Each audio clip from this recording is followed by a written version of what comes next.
Hello, hello, hello. We are live. We are live. We are live. And welcome to another edition of Lily's Lessons. Okay, listen, don't cuss me out because I know I'm late. Okay, it's all right. I have a good excuse. The excuse is I wasn't coming on there another time without my nails done. Okay, I was doing my nails. So please forgive me. All right. So before I get started with anything, I am Lily Washington of YB Limited. That is the way it's spelled here on the screen as well as on the channel.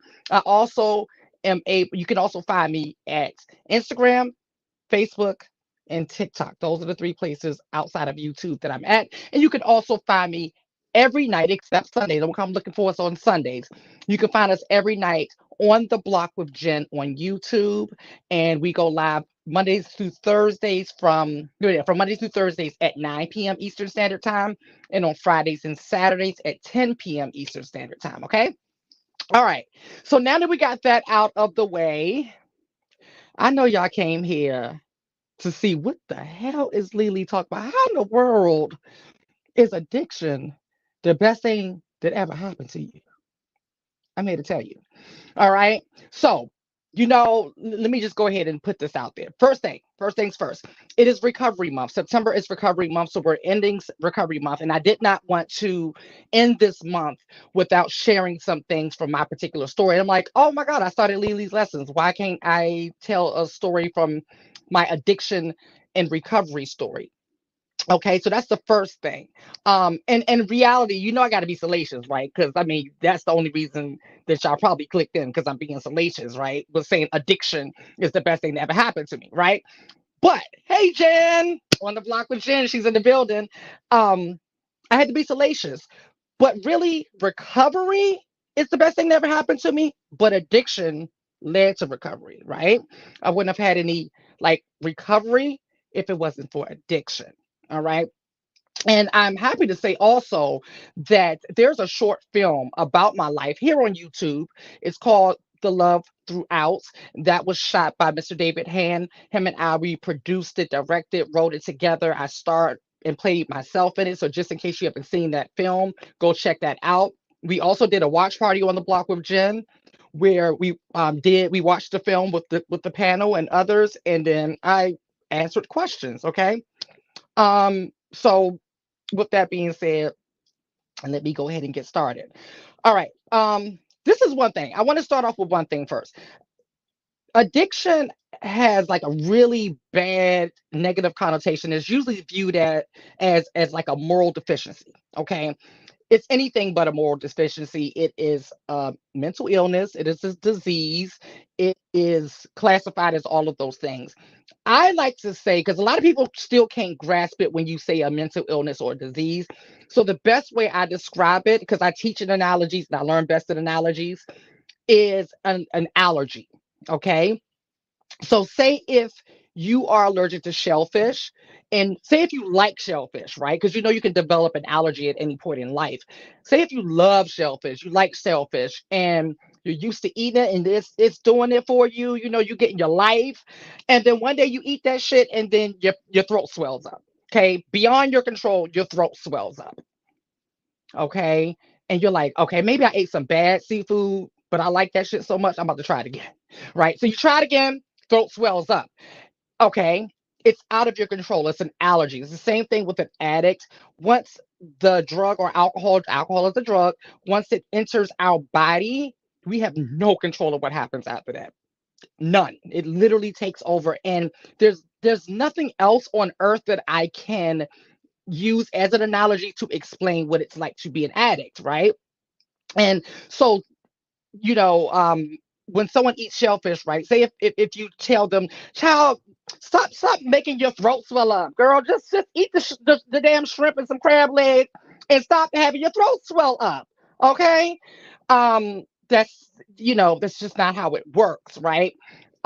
So an addict is not going to know they're an addict until they try drugs or alcohol. They might just be trying like a lot of people have. So if you've ever tried a drink or a drug ever in life, the only way like that you will find out you're an addict is if you tried it, right? So if you've ever tried a drink or a drug, right, and you didn't break out an allergy, you good, right? But for those of us that do, that's how we found out, you know. So when I started my addiction journey, I didn't know I was going on an addiction journey. Okay, I just thought I was just trying some things with my friends that I, that I've been hanging out with. We were just experimenting. We were young.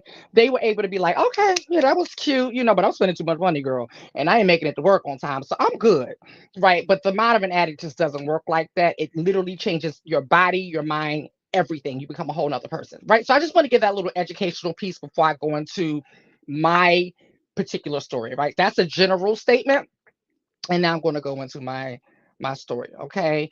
Um, the other thing is I looked at this because my best friend and I, we have this conversation a lot, and I've been wanting to make this video um talking about this particular topic because it's really crazy and ironic when I look at my path since between addiction and recovery, and how much it has changed my life, and how I really wouldn't have the life that I have today if it wasn't for that, right? And so, what it comes down to is that perception is reality. How we choose to perceive things, that's going to be our reality. So if you're a negative person and you look at everything as negative, then that's going to be your reality. But someone else can see the same situations and view it a whole nother way, and that's their reality, right? So addiction to me is really I don't like to use the words good or bad too loosely, especially with this because, all right, addiction to me is just misplaced energy. Okay. So because addicts are not drug addicts, it's a state of being, and then once you enter that drug enters your body, then the allergy kicks in, right?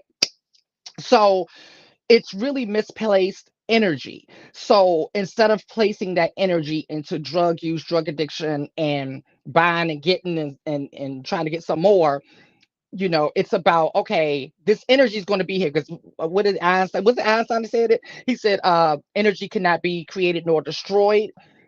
So basically, you transfer that energy; it cannot be created or destroyed. So I took that energy from the drug addiction and channeled it into other areas of my life, and I just became addicted to getting better, living better, finding out who I was, which I'm gonna get to that. That's a big part of it, and all of that other stuff. I just transferred that energy. The energy hasn't gone anywhere, right? I just took more control of what my energy goes, right? Because if you don't take control of it, it's going to do what it's going to do. All right, that's for all of us, addict or not. And that's the other thing. This is not a drug story. This is not a drug story. This is not an addiction story. I'm just going to use this particular example to prove my point. Okay, and really my overall point. I'll tell you later. I'll tell you what the overall point is. But I'm going to use this to prove my overall point. Okay. And so, um, like I said, I look at my life and look at where it's at now, how much I love my life and stuff like that. And I think about it. I was like, my best friend and I, we sat down, we talked about this so many times. And she was like, you ever thought about all of the things? Because we met early in recovery when I was early in my recovery. So my best friend has been through my entire recovery with me. And my best friend asked me, "Do you realize that all of the things that seem like the worst thing possible in that moment or in that time, when the smoke cleared, ended up being some of the best things that ever happened to you?" And I'm like, wow, wow, damn, you got a point there, right? So I just thought about it, and we started going down the list of things that were just so horrible, right? And drug addiction was probably one of the worst things that ever happened in my life. Actually, it is the worst thing that ever happened in my life. It's a very traumatic thing, right? So we were going down the list, right? The addiction, prison, cancer, growing up trans, all of those things, right? Growing up without a silver spoon in my mouth. Like these are things that can be very traumatic and can really leave a person very I guess traumatized is the best word I can use for right now. But that's all a choice, right? It's all what you choose to do with it. And with all those things that I named, including addiction, I chose to take that pain and have that pain motivate me instead of just sitting in it and dwelling in it and just staying in the problem. I'm a very solution oriented person, so I was like, what's the damn solution? And so how I got to that with addiction is this. When I started using drugs, right prior to me using drugs, I was probably one of the most insecure people that you'll meet, but I did a really good job of hiding it. I was so insecure. I was living my life as a male. I was trying to live my life as a gay male because that's all I knew to do. I didn't have any more information, right? So I did what all I can do. And then, mind you, this was the 80s and 90s, so trans just wasn't even an option for me, especially then. And so when I picked up the drugs, that was the first time in my life that I wasn't insecure, that I wasn't self-conscious, and I thought I had just found the cure to everything. I was like, okay, boom, we good, right? We good. So I went through like the next close to 10 years in that state. I didn't get clean at all in those 10 years. It was just straight usage, whether it was alcohol or weed or something. It was going to be some pills or whatever, all the things, okay? All the things, right? So I did all of those things and I didn't feel shit. I didn't care about who thought about me and who thought what about me. It really didn't matter, right? And so, oh, I forgot to bring my freaking, y'all, hold on one second, my charger. And I'm always, y'all can hear me though. So I wasn't thinking about anything, right? And it wasn't until, okay, I think you can hear me. It wasn't until I got clean and I looked up and that familiar feeling came back, right? And what I mean is like the feeling of insecurity and fear of people. I was so afraid of people. And I was like, oh my God, this is it. This is what I started using drugs for in the first place. It really hit me. And I was like, so you mean to tell me that drugs wasn't my problem? It was only a symptom of my problem? It left me like, right? And that's when I realized I have work to do. Because if I don't do the work to figure out why this feeling that I can't even name right now, that I don't know, but I just know I don't like it. It's been with me my whole life. I haven't felt it in the last 10 years and I want it to fucking go away. Okay. So I said, I got work to do.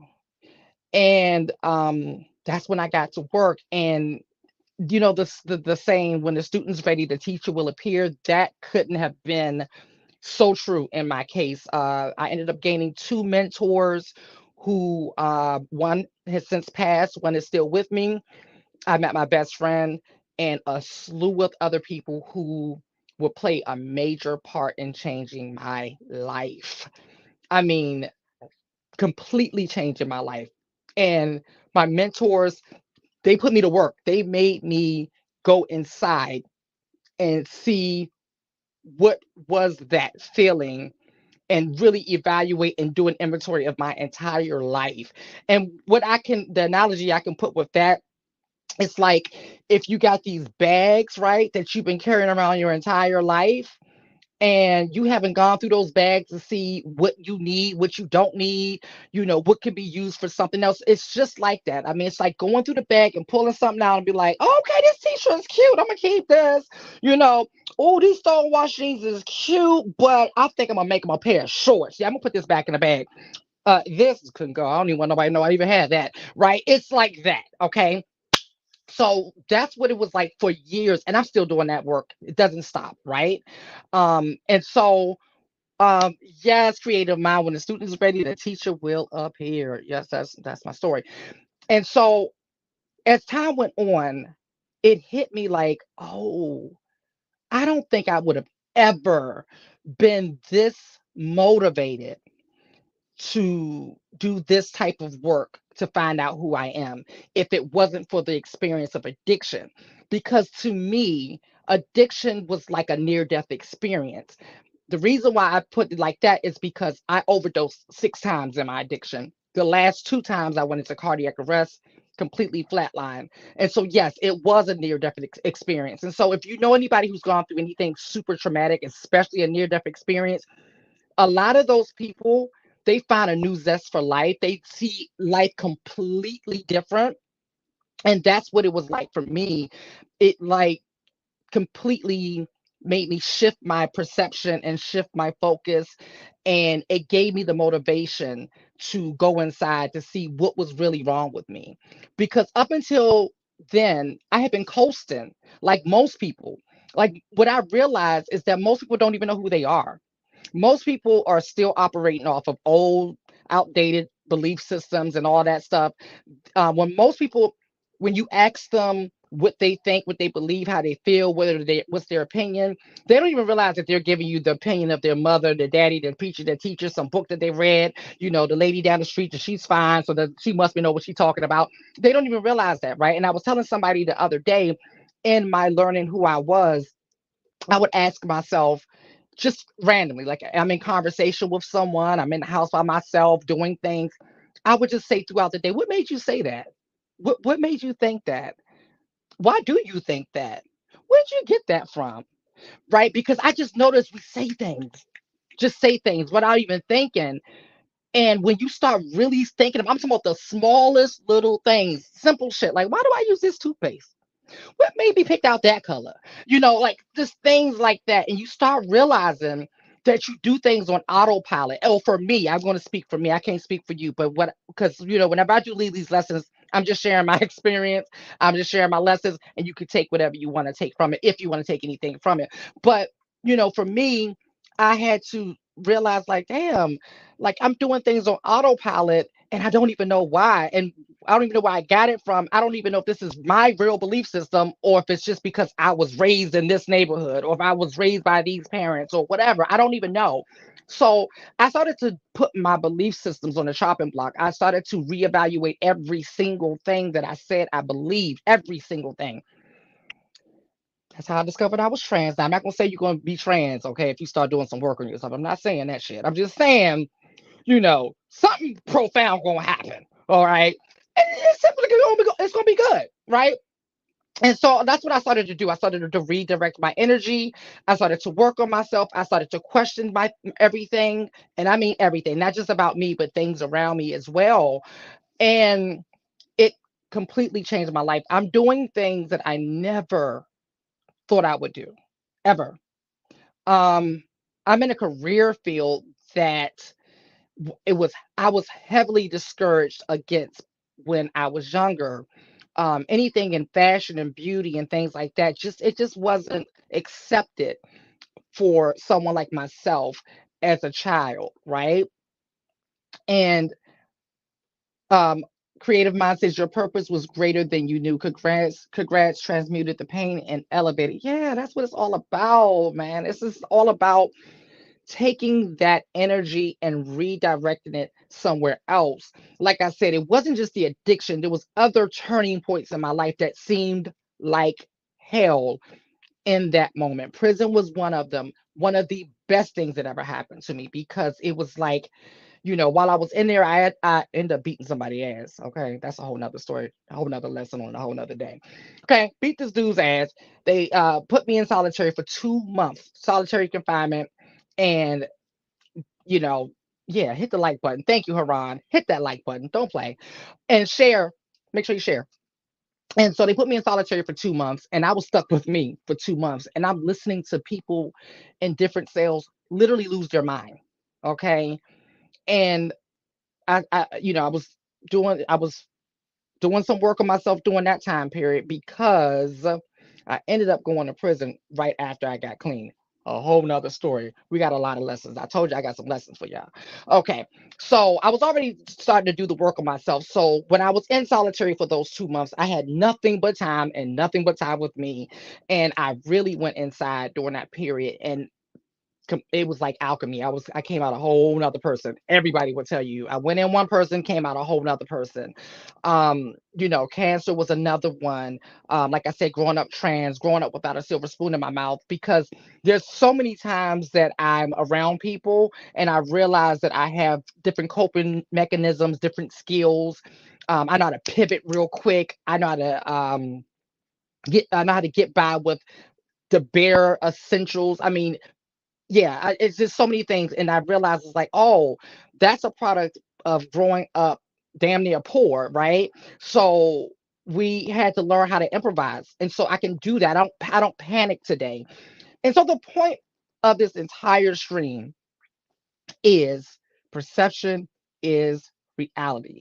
You can transform your pain or any negative experience, emotion, or anything to something positive to help you. If you choose to, if you don't, that's your choice as well, right? Um, but I'm really big on understanding the power of choice. I'm really big on that and not giving my power away to people, places, and things and situations.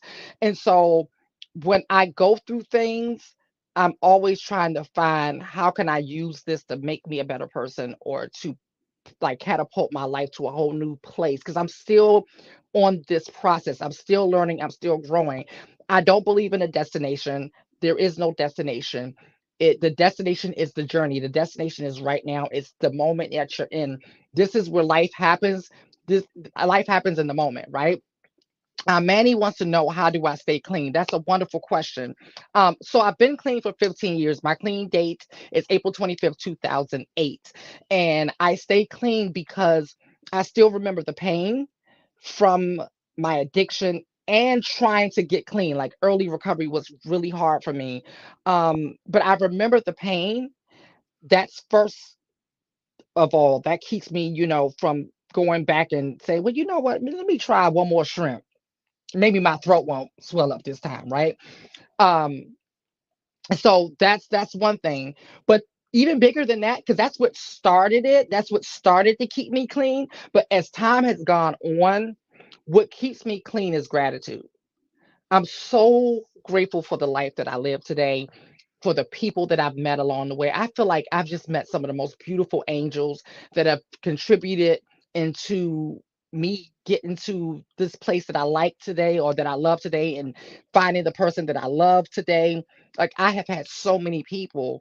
So it's really a lot of gratitude that keeps me clean because I just love my life. Even when I go through shit. And, like I said, I just, when I go through things, I allow myself to feel them. I feel, deal, I heal, and I keep it moving. I don't like to stay stuck in the problem. Just give me the solution. Once I identify the problem, I don't give a damn about it, right? Like, what's the solution now? Okay, we already know what the problem is. We ain't got to keep harping on that. What's the solution so I can get back to happy? Because that's the state that I like to be in. All right. So, with that being said, this is another edition of Lily's Lesson. And thanks to you all, right? You all asked for this. You all asked for this to be a regular thing. And you know what? I'm really happy to give it to you. I didn't understand how much I was going to really enjoy sharing these things with you because I've been getting some really wonderful feedback and it means a lot. So I'm going to keep this coming. Like I said, I've done a lot of dumb shit, but I've made some really, really good choices out of those because I learned my lesson. Okay. And the thing is, I always say in every stream, don't beat yourself with a bat. Put down the bat, pick up a feather, right? Because we're gonna always make mistakes. My goal is just to make some new ones. Okay, I ain't trying to make the same old mistakes all the time. I want some new shit. Okay, so with that, like, share, subscribe, tell a friend, all those good things. Yeah, don't go over the comment thing with the minimum amount of concern. Make sure you leave a comment. Anyone who's watching the playback, please leave a comment. It really helps to push this video through the algorithm so this message can get out to more people. And I'm about to get off of here and get ready for the next show, which is On the Block with Jen. All right, so make sure you go to the On the Block with Jen channel.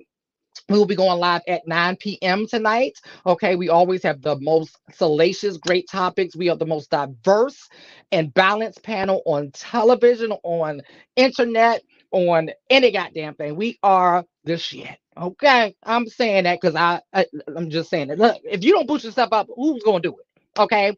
And I'm not the only one that says it. There's some other people say it too. I'm just saying. All right. So I love you all. And until next time, always remember to ask yourself, what? Why be limited? Bye bye.